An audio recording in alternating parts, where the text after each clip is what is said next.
Okay, so this goes out to anybody who's running a business. You want to come from the foundational place of overflow. Your foundation matters. If you have a crumbling foundation, which means you're focused on a million and one problems, you want people in your business to act differently, or you're trying to hire people but you can't find the right person. Could be a million different things.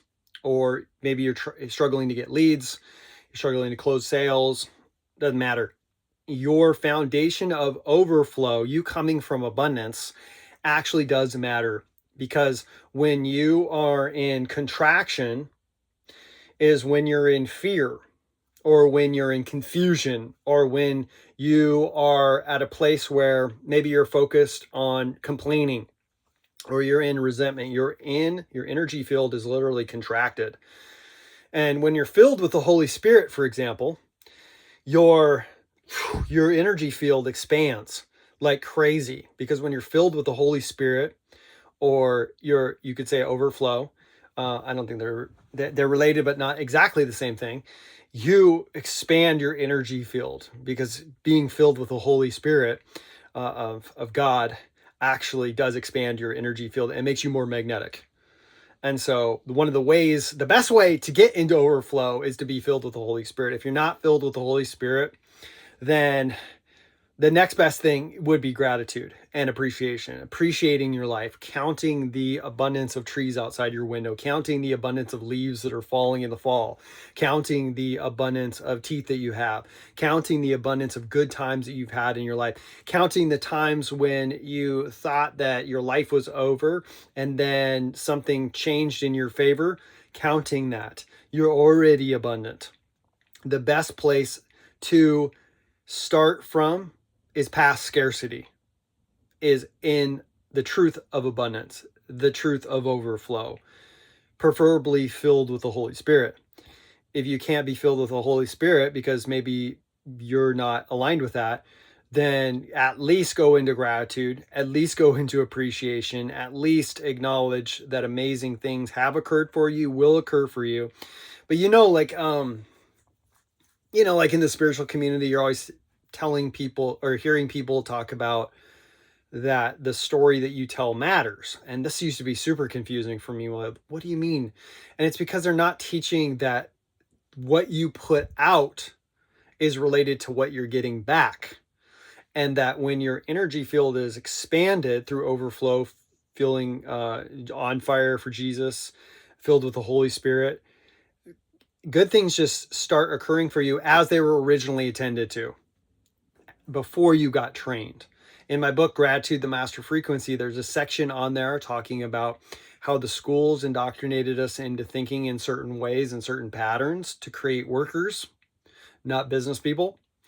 And that kind of got people into thinking in ways that don't work for them, thinking in ways that create massive scarcity within them, massive contraction within them. And we've got to unwind or disassociate from that, divorce those old stories like the only way to prosperity is if I get a good job, and then I get the car, and I get the American dream, and then finally I'll be happy. Like, we've tried that.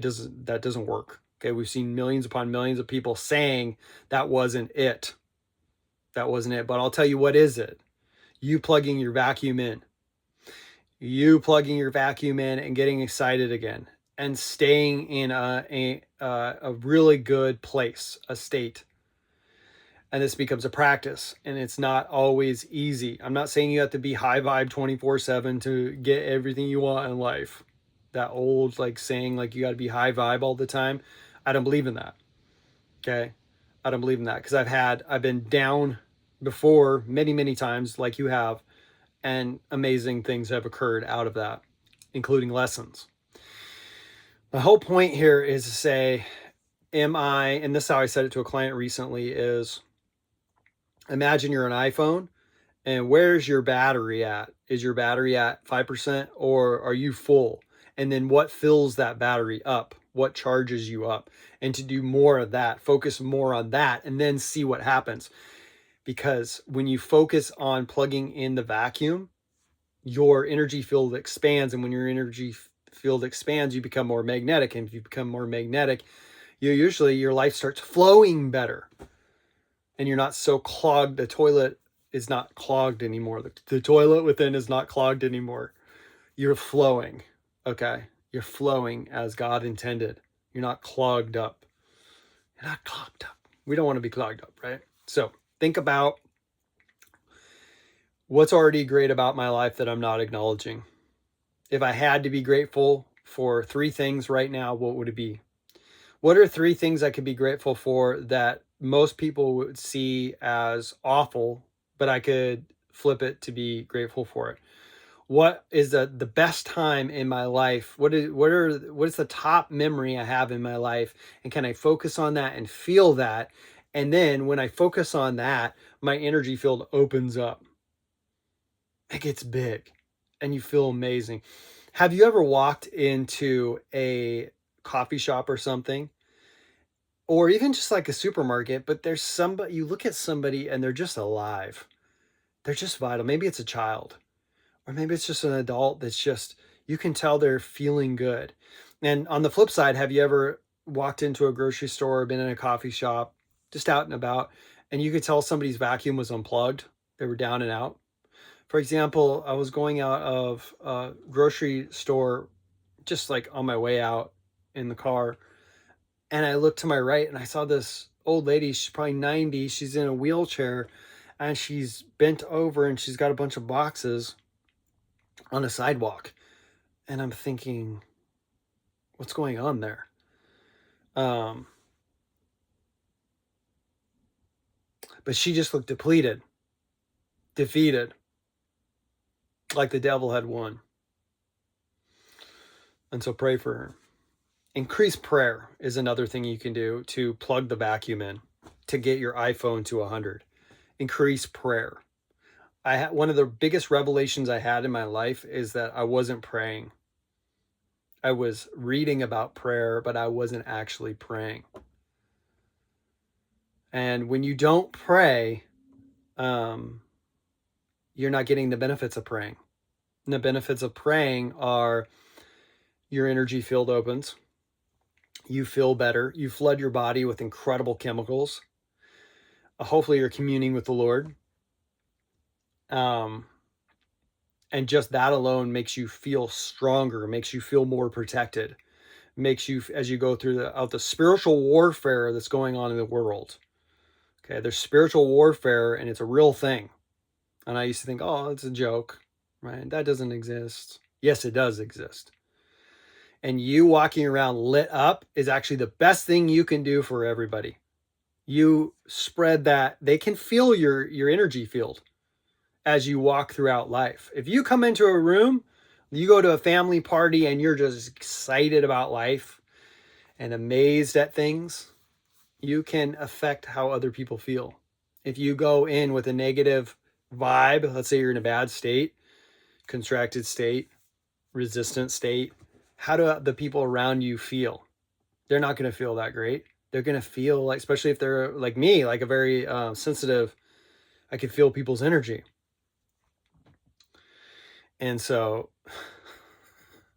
the way you feel matters. It does matter. It doesn't mean you're going to feel great all the time. I don't think that's realistic. I don't think that's necessarily the thing you should shoot for, to feel good all the time. No, sometimes the best way is to feel bad about things. So like, for example, I can come to mind, I'm reading Brian Tracy's book called The Power of Focus. I think it's actually called Bullseye, and then the subtitle is called The Power of Focus.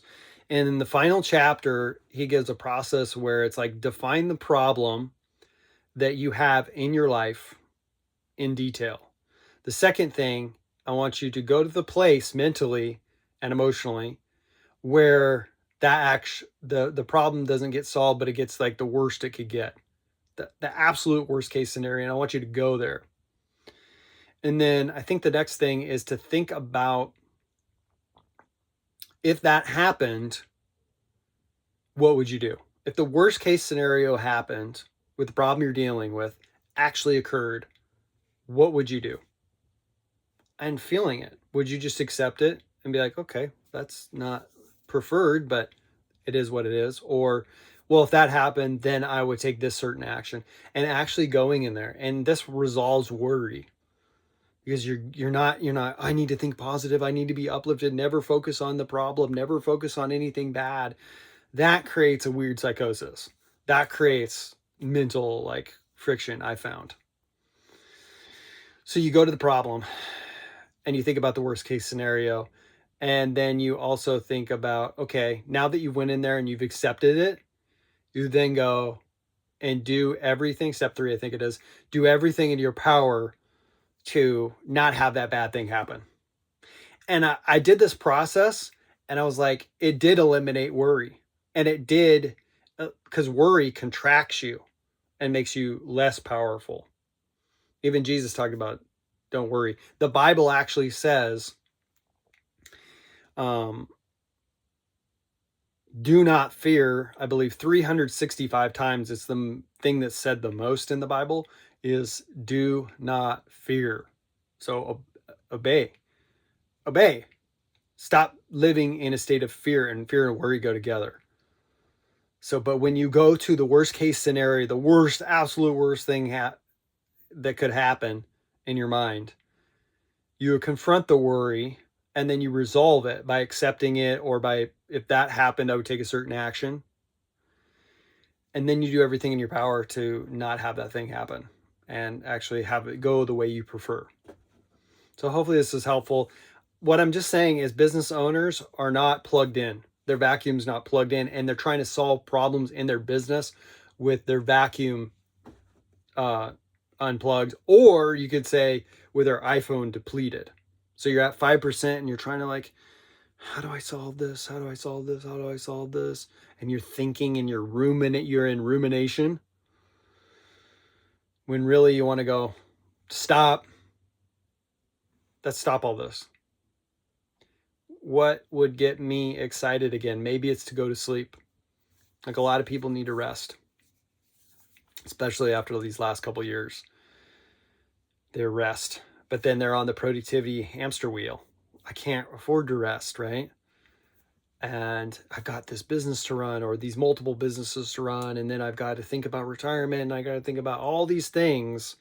But the one thing that you need to do is rest, or do the thing that lights you up most. Right? What's your biggest takeaway from this video? Love to hear it. Pop it into the comments. Love you so much. Bye.